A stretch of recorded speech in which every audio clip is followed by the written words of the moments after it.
अरे आपने मेमू चलाने का वादा किया था और मेमू की जगह आप हमारा पैसेंजर भी खत्म कर दिए।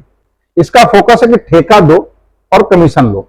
इसने स्टेशन ये तोड़ रहे हैं, नए स्टेशन। अरे स्टेशन का क्या होगा जब उन स्टेशनों पे गाड़ियां नहीं रुक रही हैं, जब पैसेंजर ट्रेन हमारी चलेंगे। अरे हमारे यहाँ के जो सांसद जो जनप्रतिनिधि लोग हैं, भाई कोई करोड़ों की गाड़ी में चल रहा है, कोई हेलीकॉप्टर में चल रहा है, कोई जहाज में चल रहा है, उनको ट्रेन से कोई मतलब नहीं। करोड़ों करोड़ की गाड़ियों में चल रहे हैं, कोई मर्सिडीज से चल रहे हैं, कोई प्राजो से चल रहे हैं, कोई कुछ गाड़ियां हैं जिनकी कीमत करोड़ों करोड़ में है। नमस्कार, आप देख रहे हैं न्यूज प्लेटफॉर्म। मैं हूं आपके साथ में सुधीर पांडे। इस वक्त मौजूद हम कटरा विधानसभा के अंतर्गत ग्राम पंचायत बुरईगुंधा में, जहां पर समाजवादी पार्टी के कद्दावर नेता हमारे साथ मौजूद है विनोद कुमार शुक्ला जी। कटरा विधानसभा के विकास कार्यों को लेकर के आज हम चर्चा करेंगे, चाहे गोंडा लखनऊ की पैसेंजर हो, चाहे कटरा की शिक्षा व्यवस्था हो, चाहे कटरा बाजार की स्वास्थ्य व्यवस्था हो, या हमारे गोंडा की ही क्यों डिस्ट्रिक्ट हॉस्पिटल को लेकर के देख लिया जाए कि हल्की सी बारिश में इतना ज्यादा उसमें जल भराव हो जाता है कि आना जाना लोगों का दूभर हो जाता है। शुक्ला जी, आपका न्यूज प्लेटफॉर्म पर बहुत बहुत स्वागत है। धन्यवाद सुधीर, आपका भी बहुत बहुत स्वागत है हमारे आवाज पर। सबसे पहले साहब आपसे ये जानना चाहेंगे कि आप एक अच्छे बिजनेसमैन, राजनीति में हिस्सा क्यों लेना चाहे?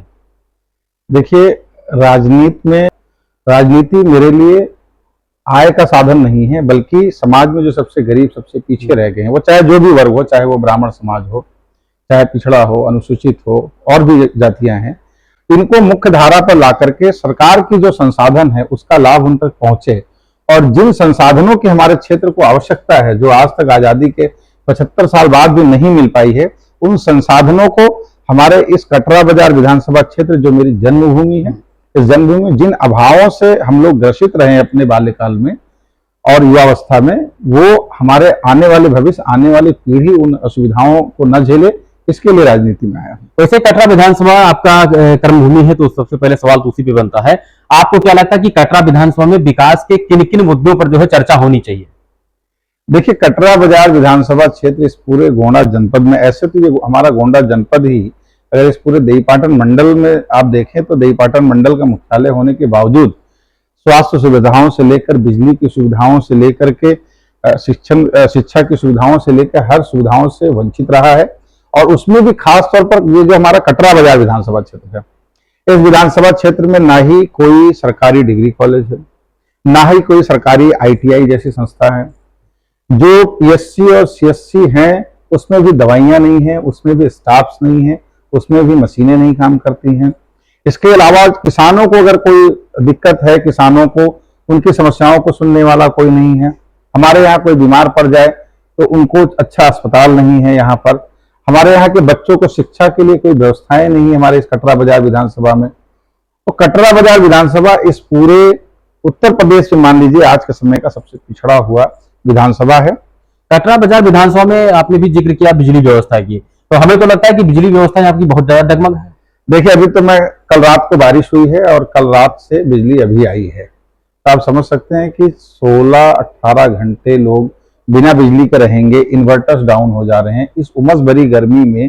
इस पूरे कटरा बाजार विधानसभा, चाहे रंजीतपुर फीडर हो, चाहे हमारा यहाँ चंदवतपुर फीडर हो, चाहे कटरा फीडर हो, सार कर्नलगंज फीडर हो, सभी जगह व्यवस्थाएं इतनी चरमराई हुई है कि लोग इस गर्मी में कैसे, नन्हे मुन्ने बच्चे, नौनिहाल किस तरह से घर में रह पा रहे हैं, बड़े बुजुर्ग हैं, बीमार हैं, वो कैसे रह पा रहे हैं। बहुत दिक्कत है। सरकार इस समस्याओं की तरफ कोई ध्यान नहीं। सरकार तो लगातार ये दम भरती रहती है कि बिजली व्यवस्था ग्रामीण क्षेत्रों में 18 घंटे हम दे रहे हैं। देखिए, अभी सच्चाई कुछ और ही है। देखिए, हम कहते हैं कि अभी मोदी जी का एक जुमला चल रहा है, विश्व गुरु।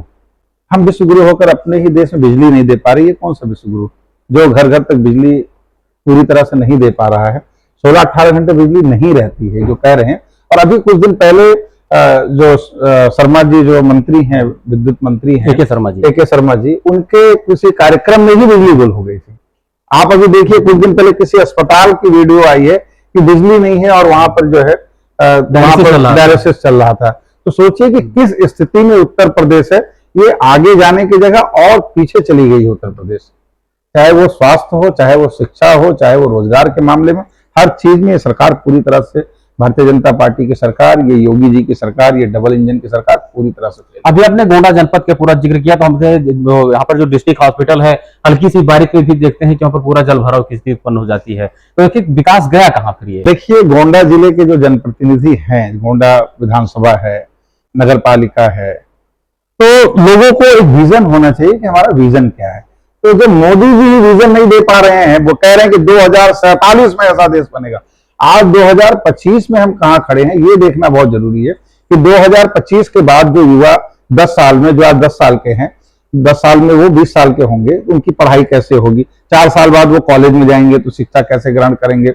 आज कोई बीमार होगा तो उसकी दवाइयां कैसी होगी, किस तरह से हो पाएगी। आज स्थिति ये है, आपने जिला अस्पताल का जिक्र किया, तो जिला अस्पताल में तो डायलिसिस की मशीन तक ठीक से काम नहीं करती है। कोई आज अभी कुछ दिन पहले हमने सुना, योगी जी ने अनाउंस किया कि जो गोल्डन आवर में अगर कोई मरीज को लेकर के अस्पताल पहुंचा दे तो उसको 25,000 तक का इनाम देंगे। अरे योगी जी, क्या फायदा है 25,000 के इनाम का? गोंडा में कोई व्यक्ति जिला अस्पताल पहुंचाएगा और उसको तुरंत लखनऊ रेफर कर दिया जाता है। गोंडा से लखनऊ जाने में 3 घंटा, तो गोल्डन आवर बचा कहां हमारे पास में? इन 4 घंटों में तो व्यक्ति जो है वो, उसके साथ में जो अच्छा होना चाहिए कि उसको लाइफ सेविंग ड्रग्स मिलने चाहिए, दवाइयां जो जिला अस्पताल में वो नहीं मिलती। मैं एक उदाहरण दे रहा हूं, एक दुर्घटना मेरे सामने हुई। तो सबसे पहले यहाँ एक प्रोटोकॉल बना है कि जो भी एम्बुलेंस आएंगे, वो एम्बुलेंस सबसे पहले उस मरीज को लेके नियरेस्ट सीएससी पीएससी में जाएगी, वहां से फिर रेफर किया जाएगा जिला अस्पताल को, फिर जिला अस्पताल रेफर कर देता लखनऊ को। इस प्रक्रिया में ही घंटों चली जाती। तो उस मरीज को 10 मिनट बाद एम्बुलेंस आई, लेकर के पीएससी पहुंचा, कटरा पीएससी में 10 मिनट लगा उसके। भाई, जब आपके पीएससी में साधन और संसाधन है ही नहीं, जब ट्रामा सेंटर है ही नहीं, तो एम्बुलेंस को नियरेस्ट ट्रामा सेंटर जाना चाहिए, उसको पीएससी खाना पूर्ति करने जाए। ये गोल्डन आवर नहीं है? अरे योगी जी घर में बैठकर, कमरों में बैठ करके तय करते हैं कि कैसे करके ये प्रदेश चलेगा। आप आइए, जमीन पर आइए, और ये जो मैं समस्या कर रहा हूं, ये मूल समस्या है। फिर यहां से वो व्यक्ति गोंडा रेफर हुआ। जब गोंडा में नहीं है व्यवस्था, तो क्यों गोंडा रेफर ऑफिस को डायरेक्ट लखनऊ लेकर के जाए? ये कटरा पीएससी, फिर यहां से जो है यहां से गोंडा रेफर, फिर वहां से लखनऊ, इतने में तो उस व्यक्ति का प्राण चला गया। भी आपने सुना होगा, कौशाम्बी में एक घटना घटित हुई थी। एक ब्राह्मण जो है परिवार का लड़का था, उसके ऊपर पॉक्सो लगा दिया जाता है, और उसका पिताजी जो है उसको न्याय दिलाने के लिए हत्या कर लेते, फिर जाकर के उसको न्याय मिलता है। कि जब तक आप अपनी आत्महत्या में, आपको न्याय नहीं मिलेगा। देखिए, इस प्रदेश में इस समय कोई न्याय व्यवस्था नहीं चल रही है। आप देखिएगा कितने नामी गुंडे घूम रहे हैं। ये जो इनकाउंटर वगैरह बताया जा रहा है, ये सब फर्जी इनकाउंटर्स किए जाते हैं। लोगों को अपने मेडल चाहिए होते, मेडल बनाने के लिए। कौन सी एक एक जिले में आप देखिए तो हर महीने 2-4 हत्याएं हो जा रही हैं, कहीं कहीं तो ज्यादा, और इससे ज्यादा हत्याएं हो रही, मर्डर्स हो रही। तो लोगों को डर कहां है? लोगों के अंदर डर है कहां? और रहा न्याय की, तो मैं बताऊं कि जब तक क्राइम हो नहीं जाता, तब तक उत्तर प्रदेश की पुलिस सक्रिय नहीं होती। क्राइम को प्रिवेंट कैसे करे, उसको बचाए कैसे, इस पर कभी भी पुलिसिंग नहीं होती। कम्युनिटी पुलिसिंग की जगह पुलिसिंग ये हो गई है कि 2 व्यक्तियों के अंदर अगर कोई विवाद है तो उसको और इतना बढ़ा दे कि हत्या हो जाए, कोई बड़ा अपराध हो जाए, जघन्य कोई कांड हो जाए। ये उत्तर प्रदेश की पुलिस का चरित्र बन गया। और रहा अगर ब्राह्मणों का कोई मामला है, तो उसमें खासतौर पर देखा गया है कि उत्तर प्रदेश की पुलिस पूरी तरह से नाकाम है। ब्राह्मणों को कोई न्याय नहीं मिल रहा है। ब्राह्मणों के प्रति जितनी ज्यादा प्रताड़ना की जा सके, उतना करने के लिए उत्तर प्रदेश की पुलिस। आपका ताजा मामला गोरखपुर में आया कि आपके जो है इतने वृद्ध नेता है, नेता प्रतिपक्ष माता प्रसाद पांडे जी, उनके काफिला पर हमला हो गया। देखिए, लोकतंत्र में शांतिपूर्वक प्रतिवाद करने का सबका अधिकार है। रास्ते में हमारा नेता प्रतिपक्ष, जो लगभग 80 वर्ष की आयु है, 2 बार वो विधानसभा के अध्यक्ष रह चुके हैं, ये भारतीय जनता पार्टी बड़े बुजुर्गों का सम्मान करना नहीं जानती है। और ये हम उनको क्या सिखाएं, आप देखते ही होंगे, जिन्होंने इन लोगों को सत्ता के शिखर तक पहुंचाया, इन लोगों ने आडवाणी जी को हाशिए पर डाल दिया, मुरली मनोहर जोशी जी को हाशिए पर डाल दिया। तो ये क्या बड़े बुजुर्गों का सम्मान करना सीखेंगे? और खासतौर पर यही अभी कोई दूसरी जाति का नेता होता तो ये नहीं रोकते उनको, लेकिन एक ब्राह्मण था, उसके सामने बुलडोजर लेकर के ये खड़े हो गए। इनका प्रशासन कहाँ था, इनका डीएम कहाँ था, इनका एसपी कहाँ था? वजह क्या रही होगी, क्यों खड़े हो गए, ऐसा क्यों किया लोगों ने? इस समय मदान है, सत्ता के मद में पूरी तरह चूर है भारतीय जनता पार्टी और भारतीय जनता पार्टी के कुछ नेता। और उनको खास तौर पर जो सबसे ज्यादा एलर्जी है ब्राह्मणों से है कि ब्राह्मण अगर समाजवादी पार्टी की तरफ जाएगा तो समाजवादी पार्टी बहुत भारी बहुमत से जीत जाएगी। इसलिए ये ब्राह्मणों को लगातार टारगेट कर रहे हैं, उनको कमजोर करने की कोशिश कर रहे हैं। अच्छा, लगातार ये समाजवादी पार्टी पर भी आरोप लगता रहता है कि इसमें तो ये एक समुदाय विशेष को लेकर के लोग चलते हैं, ऐसा क्या है, कितनी सच्चाई इन बातों में? देखिए, जब से भारतीय जनता पार्टी की सरकार बनी, आपको पूर्व में बताया अखिलेश जी की सरकार में कई ब्राह्मण मंत्री रहे हैं उनके कैबिनेट में। उसके बाद जब से योगी आदित्यनाथ जी मुख्यमंत्री बने, तब से लगातार ब्राह्मणों पर, चाहे वो कानपुर में बिक्रू का जो मामला रहा, वहां पर विकास दुबे का जो जिस तरह से इनकाउंटर किया गया रास्ते में, उसके बाद उनकी पत्नी को प्रताड़ित किया गया, जो विजय मिश्रा जो विधायक रहे हैं उनको जिस तरह से प्रताड़ित किया गया भदोही के, उसके बाद ये जो अभी कुछ दिन पहले ये जो बनारस के एक मिश्रा जी हैं, कोशिश हत्या की कोशिश हुई या उनके ऊपर जानलेवा हमला हुआ, वो आपने देखा। इसके अलावा अभी माता प्रसाद पांडे जी का प्रकरण रहा। कुछ दिन पहले अयोध्या के थाने में एक ब्राह्मण की जो है चोटी काटी गई, ये भी आपने देखा। इस तरह के सारे प्रकरणों पर अखिलेश यादव जी ब्राह्मणों के साथ खड़े रहे हैं, खड़े दिखे हैं। माता प्रसाद जी पर इतना जो बुलडोजर लेकर के ये लोग आगे बढ़े, उस पर भी, चाहे ये अभी देखिए हाथा पर जो है, तिवारी हाथा पर जो इन्होंने गिरवाया, हाथा गिरवाया, उसके बाद अभी उनके परिवार के, तिवारी जी के परिवार के, उनके बेटों के ऊपर में जिस तरह से मुकदमे लगाए गए। एक बड़ा सवाल है कि ब्राह्मण समाज जाए तो कहाँ, इधर जो है उनको मान सम्मान जितना मिलना चाहिए तो दोनों में नहीं मिल रहा है। देखिए, ब्राह्मण समाज को अभी थोड़ा संयमित होकर के और अपनी ताकत को बनाना है, संगठित हो, एकत्रित हो, मेरा तो यही संदेश है। और जिस तरह आज सभी समाज के लोग अपने अपने बातों को, अपने अपने कार्यों को अपने संगठन के तरीके से करते हैं, उस तरह संयमित रहे, सबसे पहले संयमित रह करके देखे और अपने समाज के हित की चीजों को मनवाने के लिए संगठित होकर के एक साथ, एक सुर में, एक आवाज में बोले। किसी राजनीतिक दल के तरफ न भाग करके वो सामान्य रूप से एक हो सबसे पहले, और एक होकर के जब वो अपनी आवाज बनाएंगे तभी हमारी आवाज और ब्राह्मण समाज की मान। शुक्ला जी, एक बड़ा सवाल हमारे कटरा विधानसभा से जुड़ा हुआ, क्योंकि आपकी कर्म भूमि है तो आप इसके बारे में बहुत बाखूबी जानते होंगे। कोरोना के पहले चलती थी गोंडा लखनऊ पैसेंजर के नाम से, जो बंद हो गई, अब तक चलाई नहीं गई।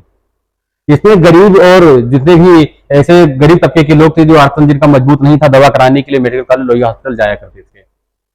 देखिए, अब आप जानते हैं कि हमारे इस प्रदेश में और उसमें खासतौर पर गोंडा में गरीबों की लाइफलाइन थी पैसेंजर ट्रेन, चाहे वो मरीजों की दवाई कराने के लिए लखनऊ जाना होता। आज इसी कारण बहुत सारे लोग लखनऊ जाकर दवाई नहीं करवा पा रहे हैं।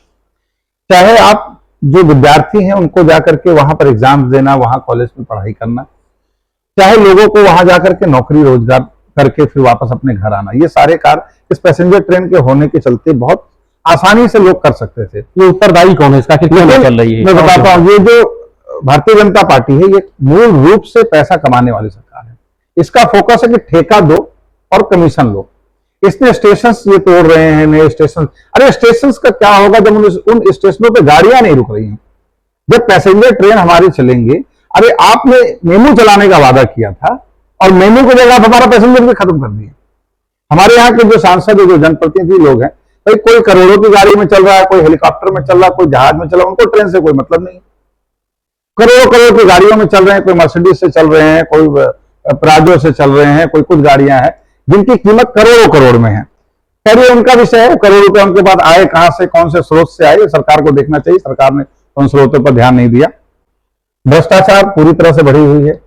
गरीब के बारे में सोचने का समय न हमारे यहाँ के जनप्रतिनिधि को, न कटरा के जनप्रतिनिधि को है, न गोंडा के सांसद को है, न कैसरगंज के सांसद को, किसी को नहीं है। इनको कोई मतलब नहीं है कि यहाँ के लोग कैसे अपने पैरों पर खड़े हों, कैसे उनकी जीविका चले, कैसे उनकी शिक्षा हो।